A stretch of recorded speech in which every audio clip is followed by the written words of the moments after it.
Shalom, salam sejahtera bagi kita semua, anak-anak Tuhan yang luar biasa di dalam Tuhan.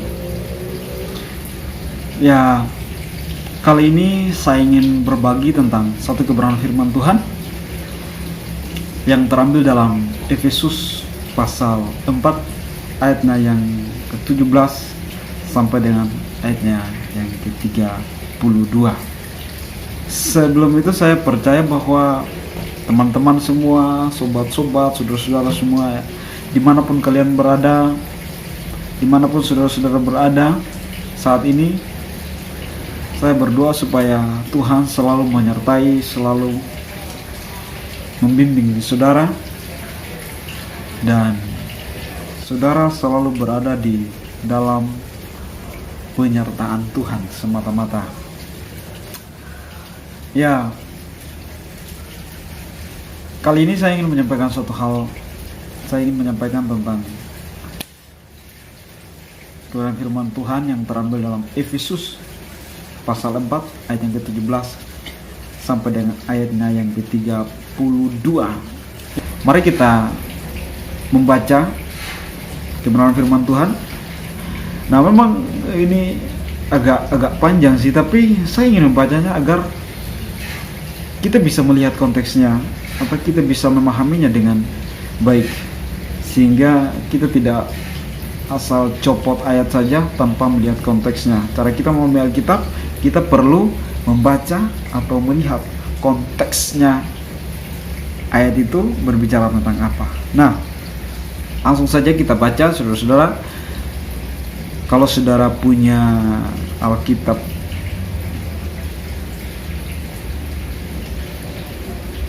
kalau saudara memiliki Alkitab, sebaiknya kita baca secara bersama-sama. Atau di Android saudara jika memiliki Alkitab, silakan saudara pencet dan mari kita baca bersama-sama. Ya, Efesus pasal 4 ayat 17. Sebab itu kukatakan dan kutegaskan ini kepadamu di dalam Tuhan, jangan hidup lagi sama seperti orang-orang yang tidak mengenal Allah dengan pikirannya yang sia-sia dan pengertiannya yang gelap, jauh dari hidup persekutuan dengan Allah, karena kebodohan yang ada di dalam mereka dan karena kedegilan hati mereka. Perasaan mereka telah tumpul sehingga mereka menyerahkan diri kepada hawa nafsu dan mengerjakan dengan serakah segala macam kecemaran. Tetapi kamu bukan demikian. Kamu telah belajar mengenal Kristus, karena kamu telah mendengar tentang Dia dan menerima pengajaran di dalam Dia menurut kebenaran yang nyata dalam Yesus, yaitu bahwa kamu berhubungan dengan kehidupan kamu yang dahulu harus menanggalkan manusia lama yang menemui kebinasaannya oleh nafsunya yang menyesatkan, supaya kamu dibarui di dalam roh dan pikiranmu, dan mengenakan manusia baru yang telah diciptakan menurut kehendak Allah di dalam kebenaran dan kekudusan yang sesungguhnya. Karena itu buanglah dusta dan berkatalah benar seorang kepada yang lain, karena kita adalah sesama anggota. Apabila kamu menjadi marah, janganlah kamu berbuat dosa. Janganlah matahari terbenam sebelum padam amarahmu, dan janganlah beri kesempatan kepada iblis.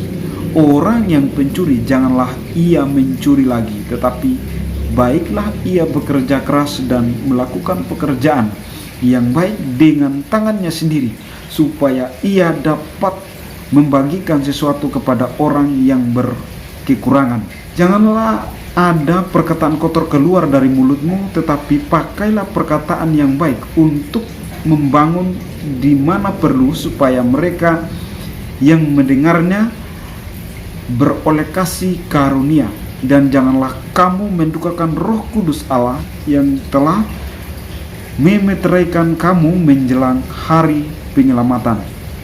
Segala kepahitan, kegeraman, kemarahan, pertikaian, dan fitnah hendaklah dibuang dari antara kamu.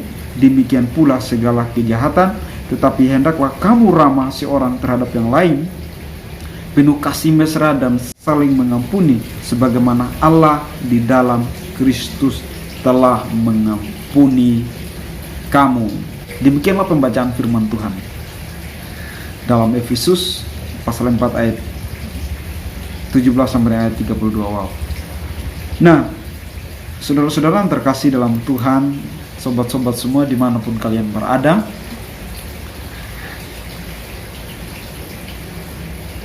bacaan kita di bacaan kita saat ini saya ingin memberikan tema, yaitu menjadi orang Kristen yang sejati atau Kristen sejati. Nah, sedikit berbicara tentang Kristen sejati. Kristen sejati itu tidak dapat dinilai, tidak bisa dinilai dari berapa lama kita menjadi orang Kristen. Kristen sejati juga tidak bisa dinilai dari garis keturunan kita. Misalnya nenek moyang kita orang Kristen, orang tua kita orang Kristen, dan kita lahir dari orang tua yang Kristen, dan kita disebut sebagai anak orang Kristen, dan kita pun adalah orang Kristen, karena kita merupakan keturunan dari orang-orang Kristen, orang-orang yang Kristen. Nah, Kristen yang sejati itu tidak bisa dinilai dari hal-hal yang demikian. Kristen yang sejati juga tidak bisa dinilai dari keaktifan kita dalam gereja. Setiap minggu kita ke gereja, kita mengikuti persekutuan gereja, kita mengikuti ibadah dalam gereja. Hal itu juga tidak bisa dinilai sebagai orang Kristen yang sejati. Saudara meskipun menjadi pelayan sebagai WL di dalam gereja, singer, pemain musik, atau saudara dalam majelis gereja, hal ini juga tidak bisa dinilai sebagai Kristen sejati. Tidak bisa dinilai dari hal yang demikian, saudara, dari hal-hal yang seperti itu. Kristen yang sejati juga tidak bisa dinilai dari segi jabatan. Saudara pendeta, saudara menjabat sebagai apapun dalam gereja, Kristen yang sejati tidak bisa dinilai dari hal seperti itu. Kristen sejati juga tidak bisa dinilai dari gelar kita. Kita gelar STH, ya, dan juga meskipun kita dokter teologi sekalipun, dan bahkan saya mau bilang rasul sekalipun, tidak bisa dikatakan bahwa itu adalah orang Kristen yang sejati. Nah, kalau begitu, seperti apa orang Kristen yang sejati itu? Atau bagaimana caranya untuk menjadi orang Kristen yang sejati itu?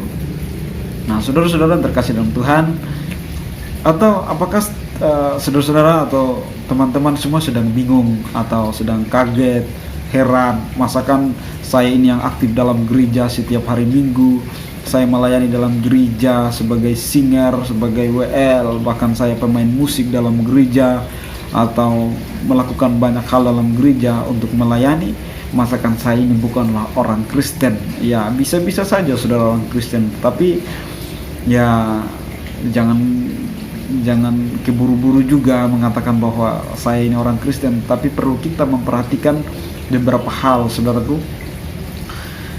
Nah, atau saudara sedang bertanya-tanya, masakan pendeta bukan orang Kristen, atau masakan seorang rasul bukanlah orang Kristen? Nah, jadi kalau rasul saja sebagai rasul saja itu tidak bisa disebut sebagai orang Kristen sejati, maka apalagi kita sebagai pendeta atau cuman pelayan OL, pemain musik di dalam gereja, singer, atau sebagai majelis dalam gereja. Kalau rasul saja yang bersama-sama dengan Yesus secara langsung, yang berkontak fisik dengan Yesus secara langsung, itu tidak bisa dikatakan sebagai orang Kristen. Nah, di sini saya memberikan salah satu contoh. Dalam kelompok rasul,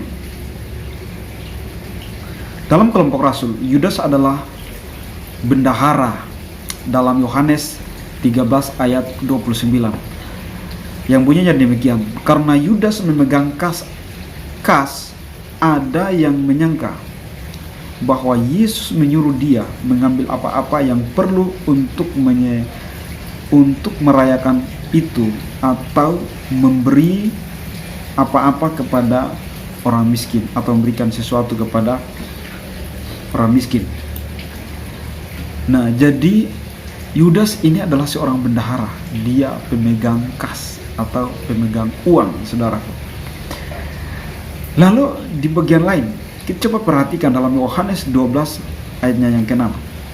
Hal itu dikatakannya bukan karena ia memperhatikan, dikatakannya Yudas ini, bukan karena ia memperhatikan nasib orang-orang miskin, melainkan karena ia adalah seorang pencuri.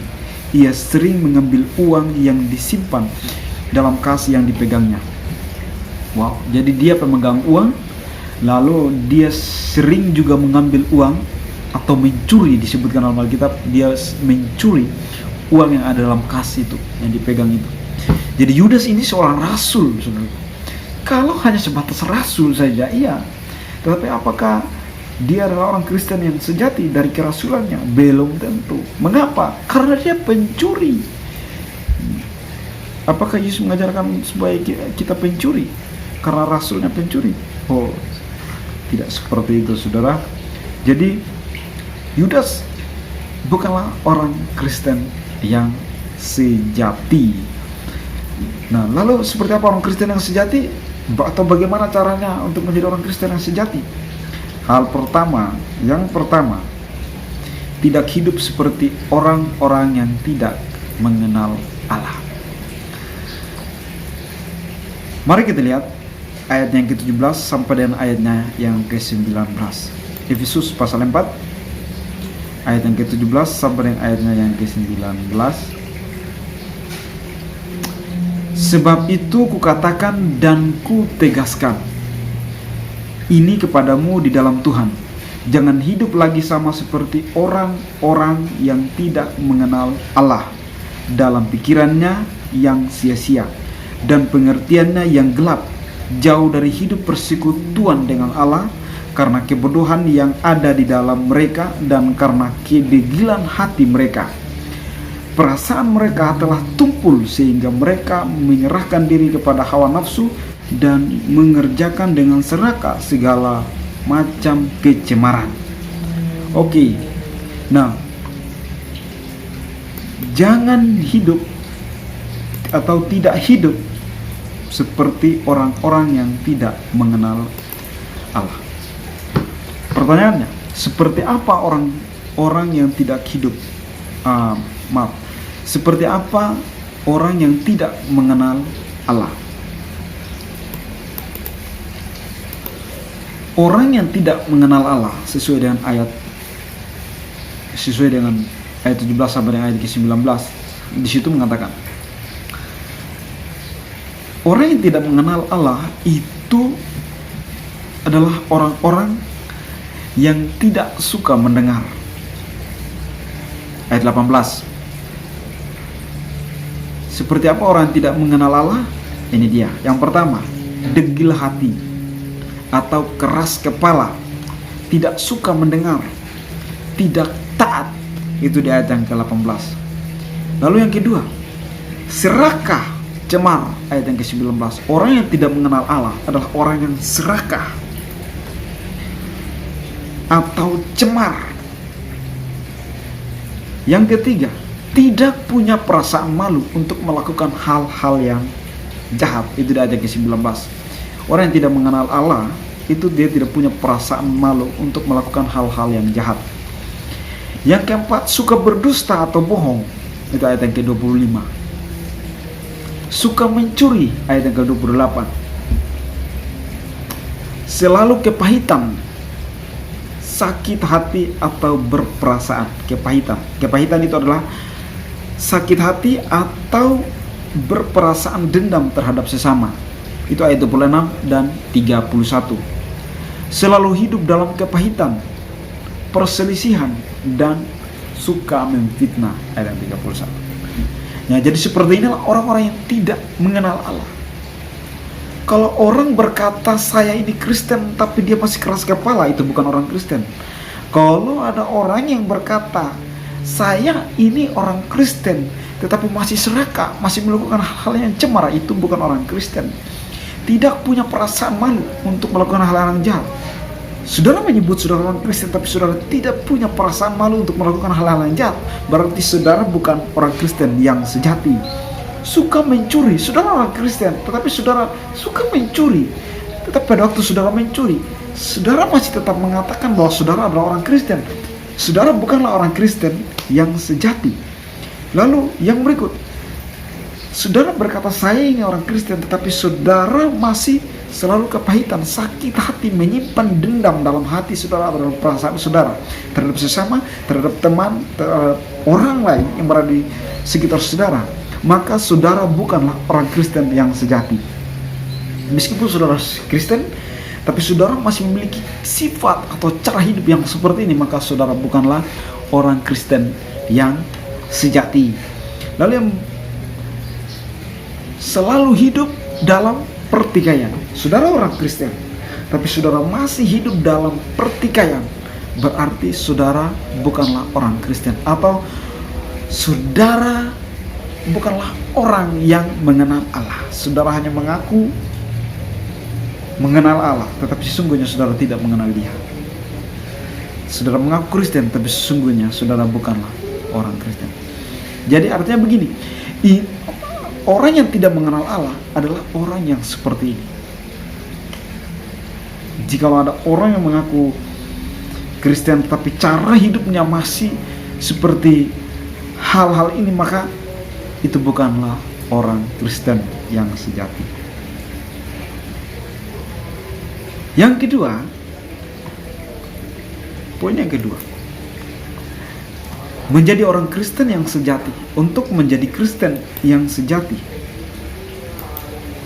yaitu harus meninggalkan manusia lama.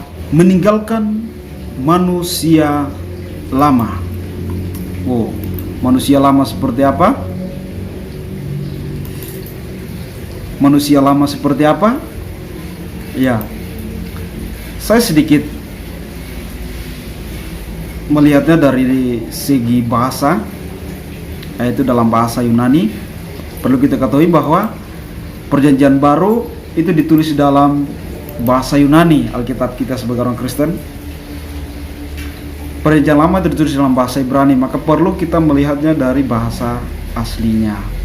Tetapi bukan berarti terjemahan yang sudah dipakai oleh Lembaga Alkitab Indonesia itu salah. Bukan, tetapi ya untuk memastikan, untuk membuktikan kebenaran terjemahannya, kita melihatnya dari bahasa asli. Ya, kata lama di sini kalau di dalam bahasa Yunani memakai kata paleon, Dalam tata bahasa Yunani kata ini merupakan kata sifat. Nah, jikalau kata ini merupakan kata sifat, kata paleon, berarti yang dimaksudkan adalah sifat kita. Manusia lama itu berarti sifat kita yang lama, cara hidup kita yang lama. Itulah yang perlu kita rubah. Harus menanggalkan atau meninggalkan manusia lama. Itu terlihat dalam ayat 22. Dan juga kalau kita lihat dari segi konteksnya itu dari 22, 21 sampai kepada ayat 22. Ayat yang ke-22 ayat 22, yaitu bahwa kamu berhubung dengan kehidupan kamu yang dahulu harus meninggalkan manusia lama yang menemui kebinasaannya oleh nafsunya yang menyesatkan. Ya, di sini memang menjelas bahwa ini menjelaskan tentang cara hidup kita yang lama. Jadi untuk menjadi orang Kristen atau menjadi Kristen yang sejati, maka kita harus meninggalkan cara hidup kita yang lama. Sifat kita yang lama kita harus meninggalkan. Seperti apa cara hidup kita yang lama, atau seperti apa sifat yang lama itu? Ini dia. Sifat yang lama ini seperti orang yang tidak mengenal Allah, degil hati atau keras kepala, tidak suka mendengar. Degil hati atau keras kepala itu sama dengan tidak suka mendengar, tidak taat. Itu di ayat yang ke-18. Lalu yang kedua, serakah, cemar. Ini cara hidup kita yang lama. Jadi kalau kita masih serakah, masih melakukan hal yang serakah, yang cemar, maka kita harus meninggalkan itu. Ayat yang ke-19. Tidak punya perasaan malu untuk melakukan hal-hal yang jahat. Ayat yang ke-19. Masih di ayat yang ke-19. Jadi kalau saudara dan saya masih atau tidak memiliki perasaan yang malu untuk melakukan hal-hal yang jahat, maka kita perlu merubah itu, atau kita perlu meninggalkan cara hidup seperti itu. Lalu yang berikut, suka berdusta atau berbohong. Nah, saudara orang Kristen, tetapi kalau saudara masih suka berbohong, saudara perlu bertobat, atau saudara perlu menanggalkan cara hidup seperti itu, atau sifat-sifat yang seperti itu. Selalu kepahitan. Kepahitan artinya sakit hati atau berperasaan dendam terhadap orang lain, terhadap sesama. Itu di ayat yang ke-26 dan 31. Selalu hidup dalam pertikaian, perselisihan, dan suka memfitnah. Itulah cara-cara hidup yang lama, atau sifat-sifat kita yang lama. Ya, atau maksudnya cara hidup yang lama yang perlu kita tinggalkan. Untuk menjadi orang Kristen yang sejati, maka kita harus meninggalkan cara hidup seperti ini. Itu yang kedua. Yang ketiga, yang perlu kita perhatikan adalah mengenakan manusia baru. Nah, ini dia yang paling penting. Mengenakan manusia baru. Manusia baru seperti apa? Tapi sebelum kita lanjut, mari kita lihat dalam ayat yang ke-24. Khusus pasal 4 ayat ke-24. Dan mengenakan manusia baru yang telah diciptakan menurut kehendak Allah di dalam kebenaran dan kekudusan yang sesungguhnya. Sekali lagi, dan mengenakan manusia baru yang telah diciptakan menurut kehendak Allah di dalam kebenaran dan kekudusan yang sesungguhnya. Nah, mari kita perhatikan kata yang penting di sini yang perlu kita perhatikan, manusia baru. Nah, kata baru di sini, kalau kita melihat di dalam bahasa Yunani, memakai kata kainon. Kata kainon dan dalam tata bahasa Yunani, kata ini merupakan kata sifat. Jadi kalau kata ini merupakan kata sifat, maka yang dimaksudkan di sini adalah sifat kita. Manusia baru berarti mengenakan cara hidup yang baru, sifat yang baru, atau tingkah laku yang baru.